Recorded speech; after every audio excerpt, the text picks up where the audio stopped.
Something truly incredible has just been discovered. A famous letter by the Roman Aurelius Lentulus describes Jesus Christ in great detail. He was an eyewitness to Jesus, knew him personally, and sent letters to Caesar in Rome many times because they had to report to Caesar. Let's take a look at his description of Jesus Christ, and trust me, you're not going to want to miss what I reveal at the end of this video.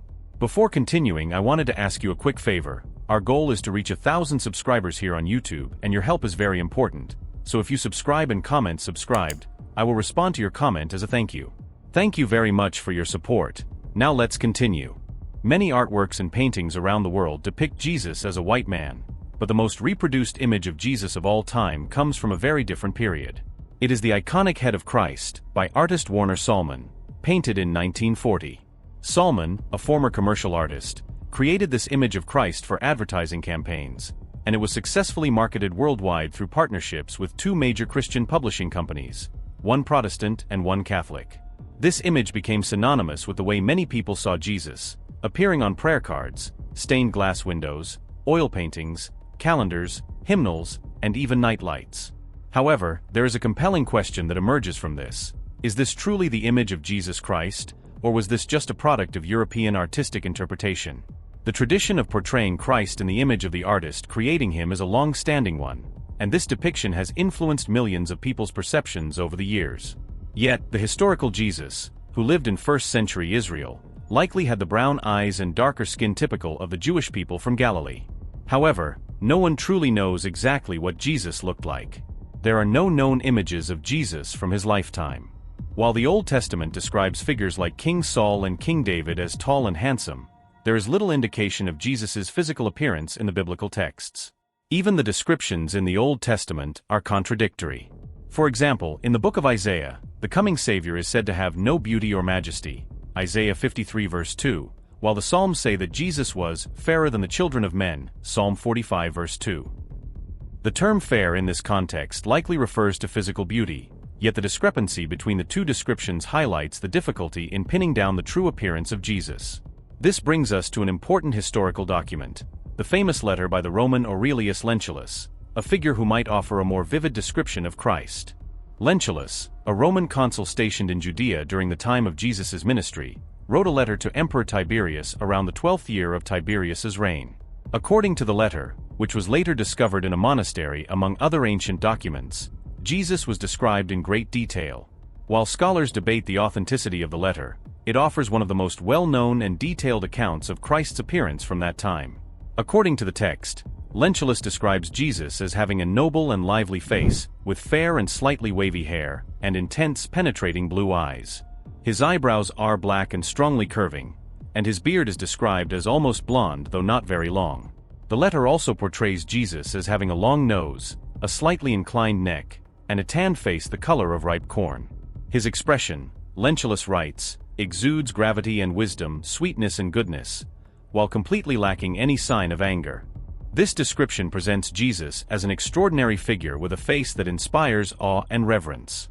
It's important to note that Lentulus's letter was not only an eyewitness account, but also an official report to Emperor Tiberius. In the letter, Lentulus discusses Jesus' remarkable abilities, raising the dead, healing diseases, and performing countless miracles. Interestingly, the physical description Lentulus offers closely aligns with several traditional portraits of Christ that have been passed down through the centuries. These early depictions reflect a common European ideal of beauty, which was shaped by the artists of that time. This idea of Christ as a figure of grace and wisdom became more widely accepted, influencing artistic traditions for generations. As fascinating as Lentulus's letter is, we can combine it with other information to form a fuller picture of what Jesus might have looked like. One such source is the Shroud of Turin, a centuries-old cloth believed by many to be the burial shroud of Jesus. Professor Giovanni Giudica Cordiglia, a scholar and forensic medicine expert, used his knowledge to analyze the data gathered from the shroud. According to his research, the man wrapped in the shroud was a man of great beauty and uncommon stature.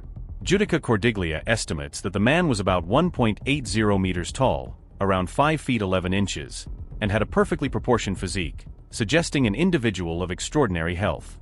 He further notes that the face of the person on the shroud appeared very soft and gentle, with a broad forehead, a straight nose that slightly turned down, and large, slightly protruding cheeks.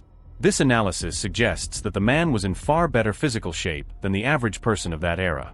Through more detailed anthropometric calculations, Cordiglia estimated the cranial capacity of the person to be 1,575 cubic centimeters, which is well above average. This would suggest a person of exceptional intellect. While the Shroud of Turin remains a subject of debate, this scientific analysis adds a layer of intrigue to the mystery surrounding Jesus' appearance. The early church fathers, such as Justin Martyr and Origen, discussed Jesus' appearance in their writings. They cited passages from Isaiah 53 verse 2, which described the Messiah as having no form nor majesty, and no beauty that we should desire him. This would suggest that Jesus' physical appearance was not extraordinary, and people would not have been drawn to him based on his looks alone. However, some of the church fathers, such as Origen, also referred to Psalm 45 verse 2, which praises the handsomeness of the king. This has led some to believe that Jesus might have been exceptionally attractive, though this could have been a spiritual or symbolic perspective rather than a physical description. St. Augustine went so far as to say that everyone has their own image of Christ, and that the true physical nature of Jesus is less important than the faith we place in him. In fact, early Christian depictions of Jesus often show him as a youthful, almost divine figure, akin to the Greek god Apollo. But this image would change dramatically in the 4th century when Emperor Constantine made Christianity the state religion of the Roman Empire. From that point on, images of Jesus began to resemble more closely the traditional bearded figure we are familiar with today. As Christianity became more widely accepted, the image of Jesus was transformed to reflect the culture and artistic traditions of the time. In the 7th century, the belief in the Mandylion, a miraculous image of Christ's face, took hold, followed by the legend of Saint Veronica's veil, which was said to have captured Christ's face during his journey to the cross. These images reinforced the development of the traditional bearded Christ figure that became standard in Christian iconography. During the Renaissance, European artists began to combine the idea of the holy face with their own likeness, further shaping the image of Christ.